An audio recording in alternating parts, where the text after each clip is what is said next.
Coming up, I take on two-time All-American and top 50 NCAA player, Finn Mergitt.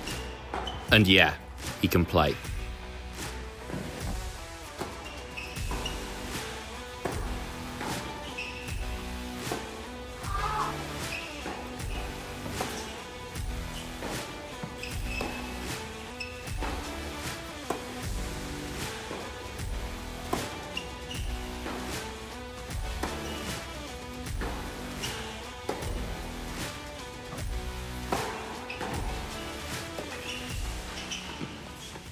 Hey guys, welcome back to another episode. Today we are lucky enough to be joined by two-time All-American athlete and top 50 NCAA player, Mr. Finn Mergitt. He's also a good mate of mine. Finn, how's it feel to be on the channel? Always an honour. Always an honour. Fantastic. So how this is going to work is we're going to break down our training session and then I'm going to quickly interview Finn in between the training so he can deliver some words of wisdom instead of listening to me the whole time. So we started off with a little bit of action in the boxes, just focusing on having a nice loose hand, rhythm, just feeling the ball. I know that quite a lot of players like to go straight back to the baseline and start hitting balls, but I'm honestly a big fan of starting in the short court. I think it allows you to get into really good habits at the start of a session. When I was hitting at Wimbledon with some of the best players in the world, not many of them actually started warming up in the boxes, but one player that did it pretty much every day was Novak Djokovic. And he doesn't miss many balls, so it must be the right way to go. Anyway, from the back of the court, on my side, there's a big focus on depth, height over the net, and just finding a consistent tempo that I'm happy with, that I feel is effective, and that I can do consistently. So you can see in the corner that I've started using Swing Vision, and it's a tool that I would highly recommend. If you're a serious player, you want to improve. When it comes to statting your practices, giving you feedback, it pretty much does all of the heavy lifting for you. So just from this practice, this is actually my first time using Swing Vision. I've got a really good idea of how good my depth is, what my shot quality is like in terms of speed, and I think, yeah, it's pretty accurate. But anyway, back to the session. Just to give you a little bit of context, me and Finn have both entered a Futures which starts in 2 days, and we've been training together for a full week. So a lot of the hard work is already done. This session is all about just cementing some fundamentals and then practicing competing. So we hit for about 5 minutes up and down the middle, a few minutes in each cross, and then went straight into playing points with the anchor drill. If anyone hasn't seen this before, this is one of many drills that Finn has introduced me to. And it's really simple. One player stays in a corner while the other player covers the full court. And the point is live from ball one. The idea is for both players to be as disciplined as possible, not trying to hit winners or necessarily force errors, but to work your opponent as much as possible, especially when you're in the corner. The best way to approach this drill is imagine you're playing a point at 30 all, and you want to play with really good margin, but you still want to be aggressive, and you accept that the rally might go a little bit longer. So the anchor drill has so many benefits, one of them being your decision making and discipline. It just gets you into really good habits. And then it also feeds into your physical side. It's extremely demanding, so you're getting fitter. And then because you're being pushed, you're being challenged, you're also getting better mentally. You're becoming more resilient. And then on top of that, to keep things competitive, me and Finn often play for forfeits, which come in the form of court sprints, sometimes buying each other a coffee. I rarely lose those ones.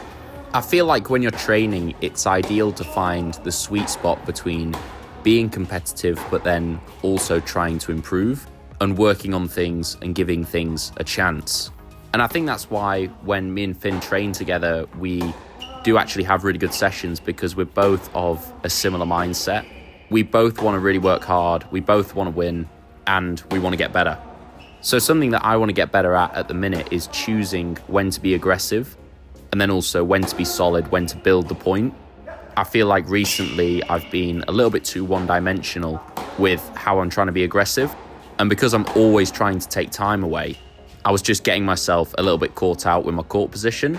So what I've done is taken a slight step back so I can hit the ball a little bit heavier and a little bit deeper, and I've got more time to settle. And then I'm just making sure that when anything's short, my movement up to it is really sharp. and I'm recognizing those chances as much as possible. And I think that's the thing, it's finding the right amount of aggression for the court position that you're in. And training with Finn is great because if you're in the wrong position, he'll let you know. He's played and won a lot of really high-level matches, and he's very good at playing the right shot at the right time. And he also has some things in his game which are real weapons, like his backhand, for example. You can hit a lot of pace into his backhand, and if you're not in the right place, he can redirect it down the line or cross court, doesn't really matter. And he'll use your pace, lack of time, and potentially court position to catch you out. And he's also a very fast mover, so he covers the court very quickly. So that means his defense is very good as well. You can see why he's got to the level he has, and he's even getting higher. So pretty much at the start of every session that me and Finn do, we play a tie break to 10 from each corner. So 4 tie breaks in total. So obviously that's a lot of work. It's a lot of points, a lot of movement, a lot of volume in the legs. And then after the court sprints, the forfeits, we're both feeling like we've worked very hard in a very short space of time. And there's definitely a point where we both start playing very well. And then it just becomes a battle physically to be able to keep that level up for as long as possible, even though we'll both be feeling fatigue. And that's why the competitive element is so important. So Merg, talk to me. What was life like pre-college playing tennis? Tennis-wise? Yeah. Yeah, I was just traveling ITF juniors, that sort of stuff. I was training here with Richard Crabtree and Elliot Chang. And yeah, the goal was always to go to American college. So I was trying to build my ITF junior ranking, get my UTR up, and was trying to get an ATP point before I went out there to try and, see who would want me to go. And you got an ATP point at 16? I think it was about a month after I turned 17, yeah. It's pretty early to get your first ATP point. I won 18 internationals, and that gave me a wild card into a 25 in Shrewsbury, and I managed to took down Jonesy. Yeah, I watched that match actually. I was pretty pumped for you. Yeah, it was good. It was good. Makes me feel very old. You got your ATP point, and then what was it like kind of applying to, you must have got colleges wanting you. Yeah. So what was that process like? Yeah, they just kind of find ways to message you, like Facebook or like WhatsApp, or all the coaches know each other, so they can get your number. If one person's speaking to you somehow, your number will get around. I had quite a few offers, loads of different schools, all different parts of the state, South, California. Everyone wanted the Merc. Yeah, I wouldn't say that I was a highly, highly recruited person, but then I also wouldn't say I was really under-recruited. What advice would you give to 15, 16-year-olds who are maybe 50-50, whether they're looking to go to American college or they're going to go full-time on the tour? Yeah. Would you say, for the vast majority of people, it's a wise choice, or, what would your advice be? Yeah, I think if at 16, 17, you're not top 5, top 10 in the world for your age, and not consistently going, winning futures, really going deep in futures, have the level to play in challenges at 17, 18, then I think that college is the best thing you can do.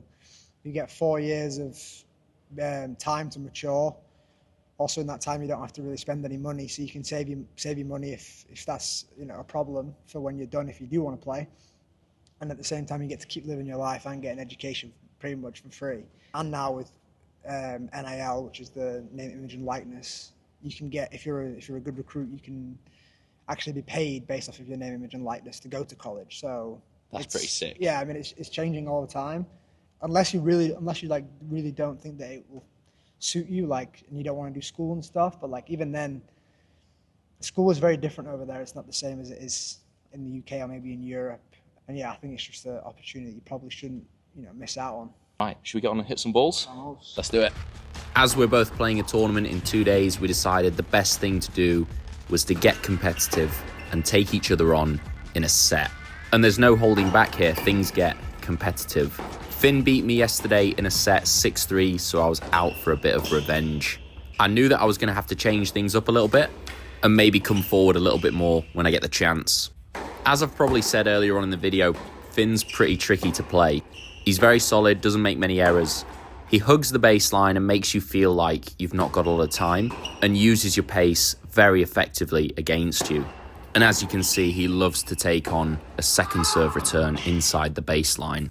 So a high percentage of first serves is going to be key, and then a lot of body serves on the second serve to jam him up a little bit as he's standing very close to the service box.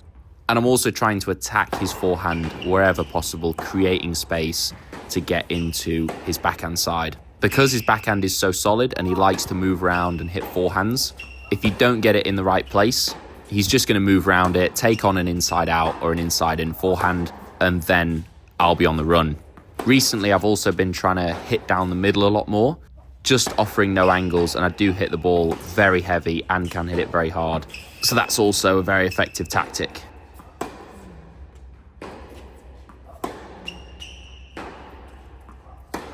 You can just see if I open up the angles a little bit too early, Finn's so good at just ripping you off the court. So I was doing my best to avoid those situations, just trying to go deep down the middle as much as possible, and then wait for a clear chance to change down the line. Pretty much just like this one. I was feeling quite under pressure when I missed the first serve because Finn was just all over my second serve. And he was working the points very well, taking a lot of time away from me, moving forwards. But yeah, I was having to stay sharp and almost at times play a little bit more like a counter puncher. So Finn's serve's got a decent bit of pop to it, but as you can see, it's probably not the biggest serve you'll see. But what he does better than most players is he links it up with his third ball very well. So I always felt like from the third ball, I was on the run. I was moving at least 4 or 5 steps to the next ball. And I actually looked at the stats on Swing Vision after we played this set, and I did actually end up moving a little bit more in total than Finn did. But to be honest, I was kind of aware of that when we were playing the set anyway. I did feel like I was moving more, but I feel like I'm fit enough, and I was just trying to stay in the rallies as much as possible, so it didn't actually bother me too much.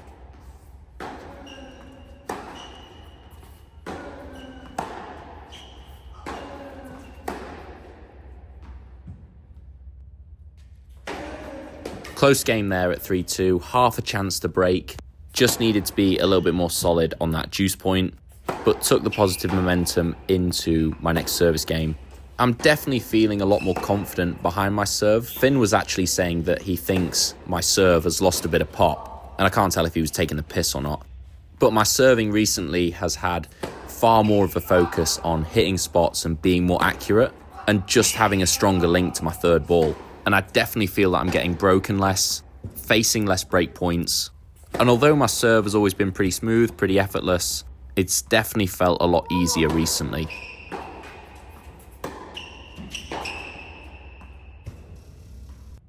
Something that definitely needs some work and attention is my forehand return. Finn was saying to me that the swing is actually quite big.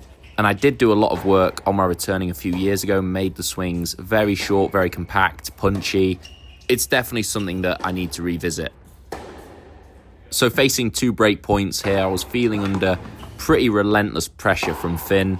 He was making a high volume of very quality returns and then hustling well on the 4th balls. So this was the second game in a row where I was trailing by 2 points on my own serve and faced 3 break points. Honestly, at this time, it felt like I was just hanging on. But in these moments, I've been trying to tell myself, just stay 5% braver. Just very controlled, patient aggression.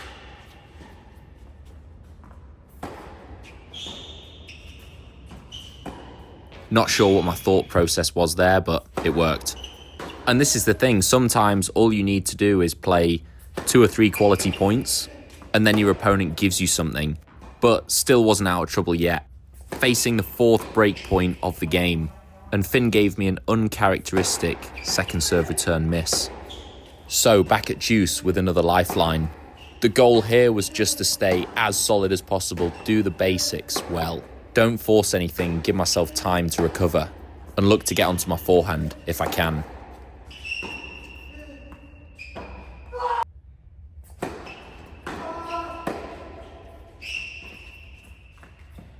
God knows how I managed to hold there, but I did. And it's crazy how the momentum can swing in tennis. I've gone from facing 4 break points on my serve in one game and 6 break points in total in the set, not having 1 break point on Finn's serve, and now close to breaking and taking the set.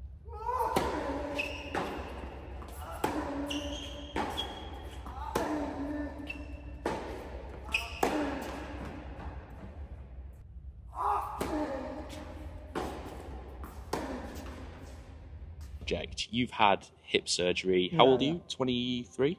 Too young to be having it. Yeah, 23. My last season in college, I had pain from pretty much.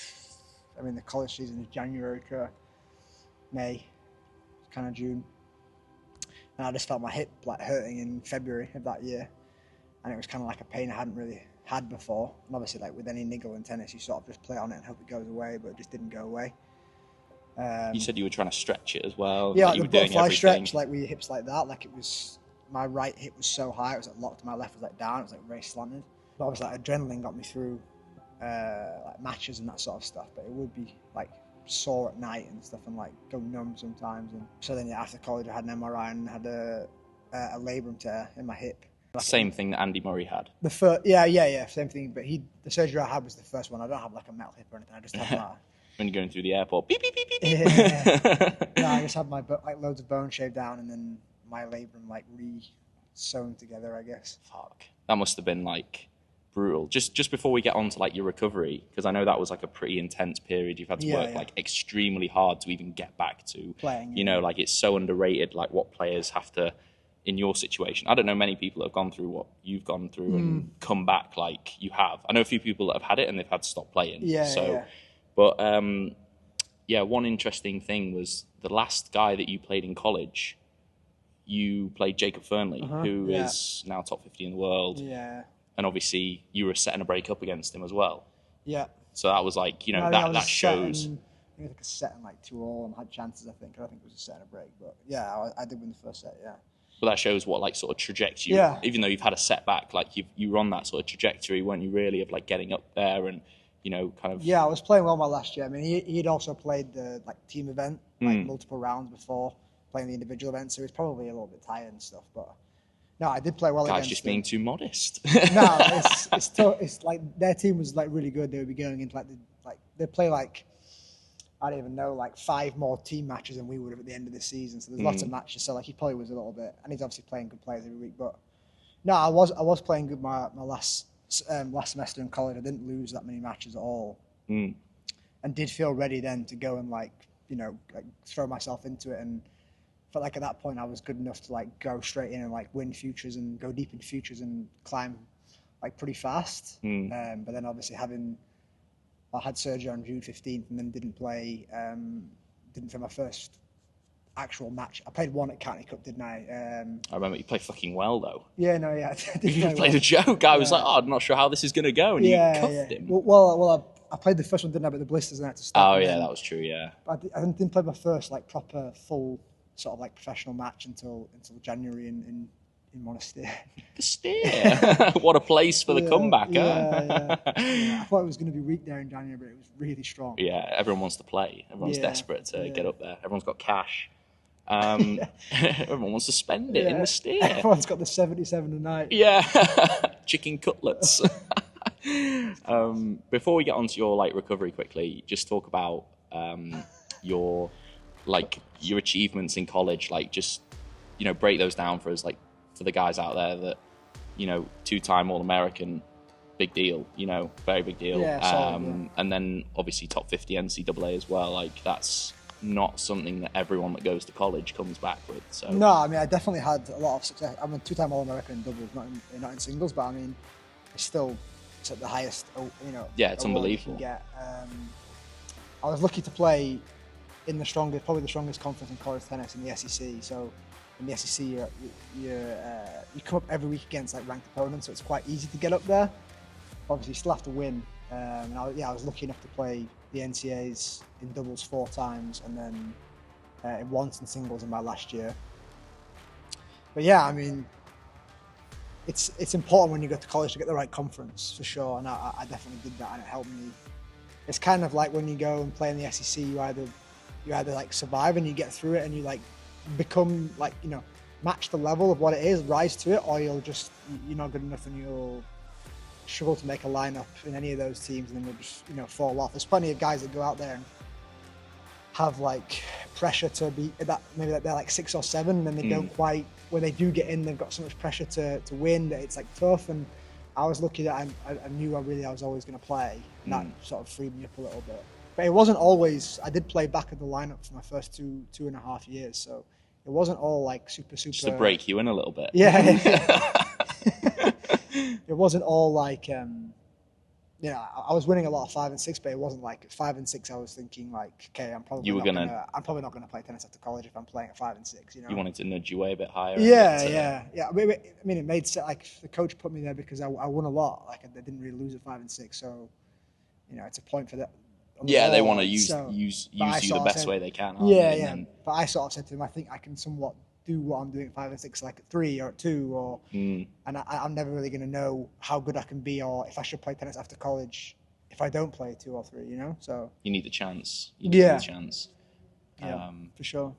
No, that's sick. So obviously, I've kind of seen you a little bit here and there. Obviously, you've been over in the States, but I've obviously been around you a lot now, and I can see that you've been putting in like a lot of hard yards, on the court. Like obviously we did Bahrain pre-season together when you came back. So what's the journey been like since you had your hip surgery?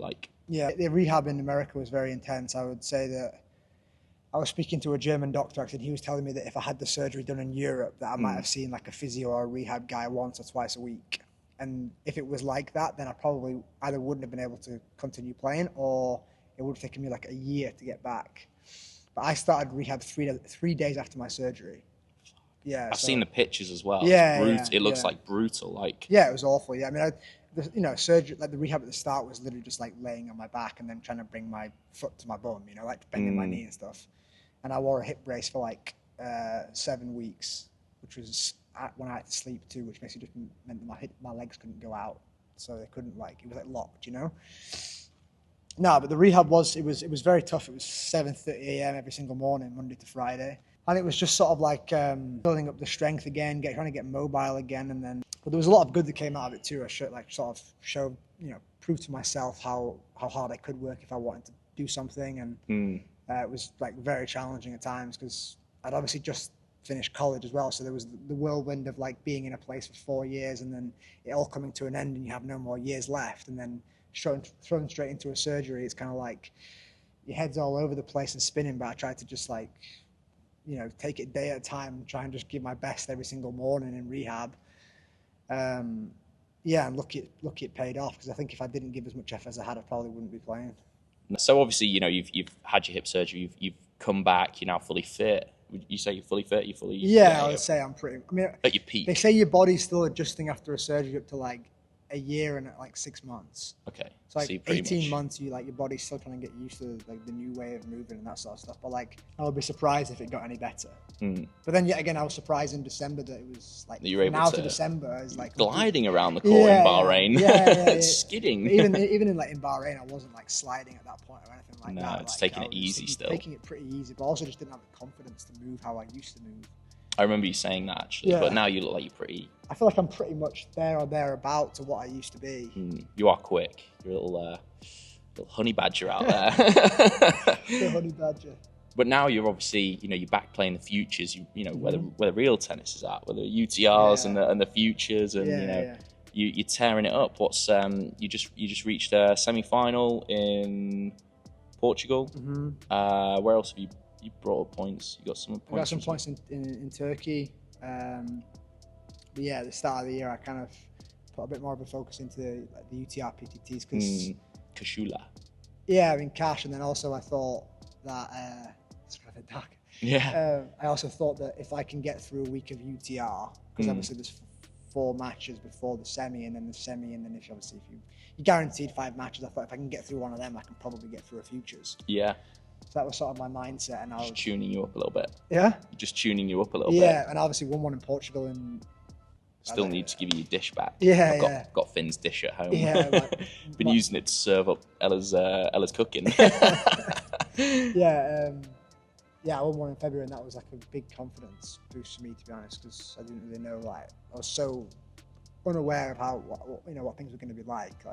Be a good player as well. You had a lot of good results that week, but you played Thomas Kuros. Yeah, Thomas Kuros Abasolo. Yeah, good player, nice guy. Yeah, nice guy, really nice guy. And good level actually. I was there supporting the Merg. Yeah, you basically didn't get my 10%. Yeah, you were basically coaching me at the end there. Yeah, that was good. No, it was good. So, so what are your plans now then? You're going to head to London tomorrow? Yeah, London tomorrow. Play 25 in Roehampton and then 25 in Aldershot, and then I'll probably head to the trenches of Monastir and try and chicken cutlets. Yeah, chicken cutlets and rice every day. Let's do it. Awesome. Thank you so much for coming on, mate. Appreciate it a lot. So yeah, if you want to follow Finn's journey, he'll be on Instagram. Not that he posts that much, but you can go and follow him. I've added his Instagram handle into the link in the description. As always, like, follow, subscribe, and I guess we'll see you next time.